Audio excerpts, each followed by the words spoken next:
this, and having Timber against all these melee cores is going to be excellent for Boxy. This is definitely one of his better heroes, so I'm sure he's going to be able to have a good game here, doing the typical Orb of Venom rundown on heroes that can't trade with you. He's doing a great job in this lane. He's just chasing down Saksa here. Definitely a threat in this lane for sure. Thompson We already saw that.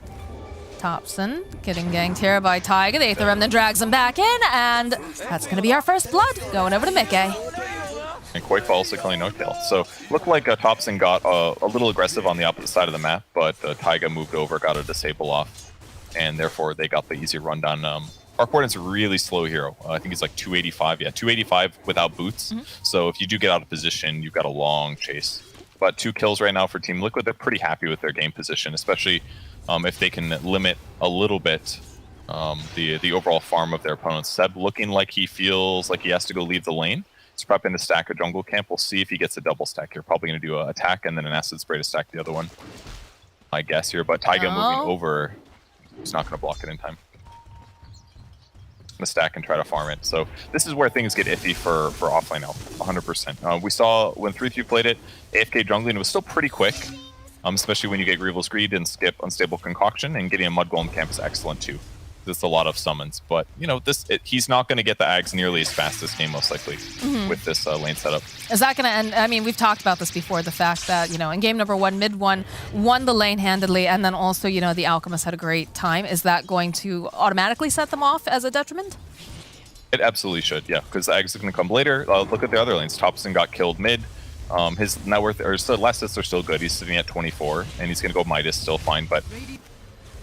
The dive on here in the bottom lane for Saksa. No-Tail is going to join in. Boxy does have those mangoes if necessary. He's going to Timber Chain. He's still chasing after Saksa here. He's going deep into these woods. This is not looking super great here for Saksa as Boxy just slowly a rusty saw to the face. Not the way you want to go down as Mickey and Insania over in the mid lane trying to make the plays on tops and trying to get this kill. Are they going to be able to do it? Yes, they are. As Mickey gets the final hit. Just chases him down. Looks like they were trying to make some plays over here on Mickey, but what are you going to do with a Death Prophet 5? You've got some nice silence, yes, but it's a lot more difficult, right, than compared to what they have going on the side of Liquid. It is, and he's struggling for gold and levels because of the fact that he's died twice in lane now. Just picking up a magic stick and a raindrop, it'll help him survive burst, but having a boots at this position would feel a lot better. But either way, Void Spirit hitting 6, you're not going to be able to kill him. The best thing you can do now is just sit behind him and be ready for the dive when it comes, because Mickey is definitely thinking about it with that DD. You can see the way that the sports are playing. They do spot out Taiga, though, over here, so we'll be able to force him out of the jungle. But the tower goes down. Boxy taking it around a little bit before 7 minutes. Feels very... He's not even sacrificing himself much here. He will get gone on, but it's a long chase. He's got boots. His opponents are half booted here. Oh, Boxy chasing after Saksa again. He has just been bullying this poor Rubik on and off, non-stop. Down he goes. Although it does look like they're trying to make some plays. Mickey, though, with the double damage. He's sitting very low. Has to be careful. He's taking a lot. Not quite going to be enough. That Crypt Swarm not strong enough either, as Mickey, 70-something hit points. Going to be able to walk away, and the Chakram is doing a lot of damage. Mickey, he's just tossing back and forth within here. Is he finally going to get punished? No, he's not. No-Tail now looking like he's going to be in trouble. Seb next to fall. If they get one more hit off, and by God, they will. Not looking good for OG, guys. That's a big loss of heroes here. They almost got Mickey, but he just min-maxes it there and stays alive. I'm sure any Liquid fan is really excited right now. That is so big. Look here it is again. Mickey in trouble, not looking so good. Gets the double jump, all 3 tops, and Insania blocks him about 3 times in a row. Really nice move there by Liquid to throw the game briefly, but it couldn't stop him. Mickey gets a ton of shield right there, and No-Tail only having level 1 nuke really costing him there. If No-Tail's level 4, 100% he dies. God, Mickey went down to 42 hit points during that whole thing and still was able to walk away. That almost looked like it's just gonna yawn. Yeah. I will say, yeah, Boxy is just a big threat right now. There's not a whole heck of a lot that they really can do against the Timber with their lineup at this time.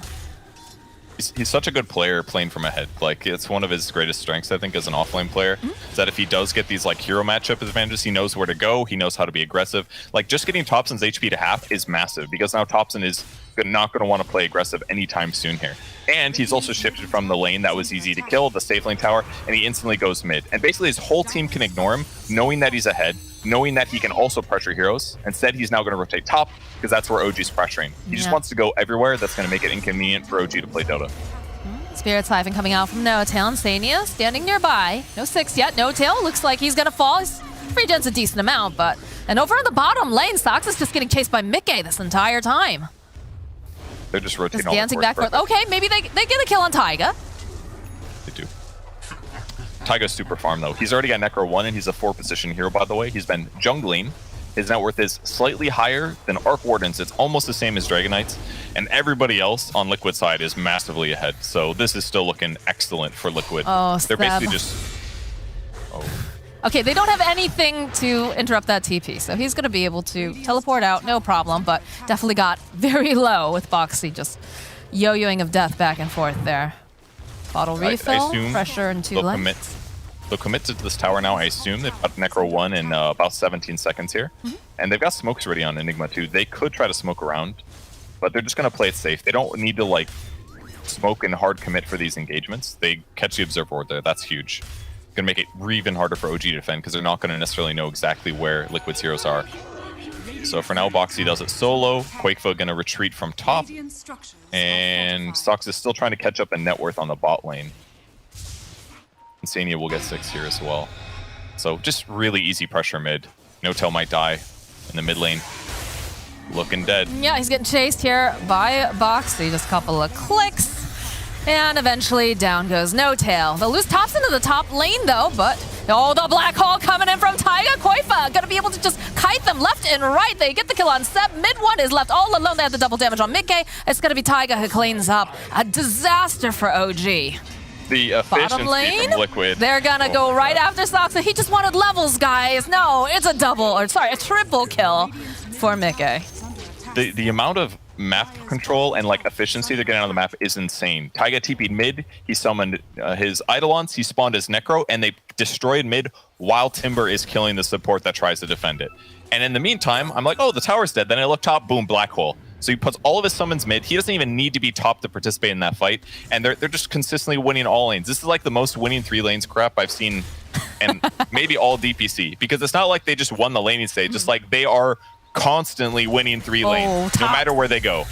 Right into Boxy, right into Taiga. Mickey's coming in hot with that Aether Remnant, and Boxy gets himself yet another kill. You are indeed dead. And Koifa's just queued up his eggs. Koifa has not left his lane, I'm pretty sure. He's just been allowed to do pretty much anything. He did, okay, he did rotate once at one point. But look at these TPs coming out immediately. Koifa, he's so fast. Insania, Waning Rift coming forward here. Doesn't have the Dream Coil for another 12 seconds. Taiga getting into position, does not have Black Hole, but of course we'll go drop that Midnight Pulse. Does a decent amount of damage. Is now Seb isolated from the rest of his team. Koifa's just dancing around here. He's walking his Alchemist over here, and he's gonna be able to, no, he does get stunned up. One more hit will do the trick, and down goes Seb. It's not looking great for mid one either, as he's just getting blinked away by Puck. Okay. Saksa over in the corner. They're just getting steamrolled here.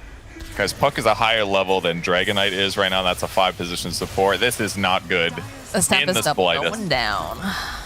He did get his Midas off, though. You know, efficiency. Good for him. And then he Midas Razor by dying. Yeah. Okay.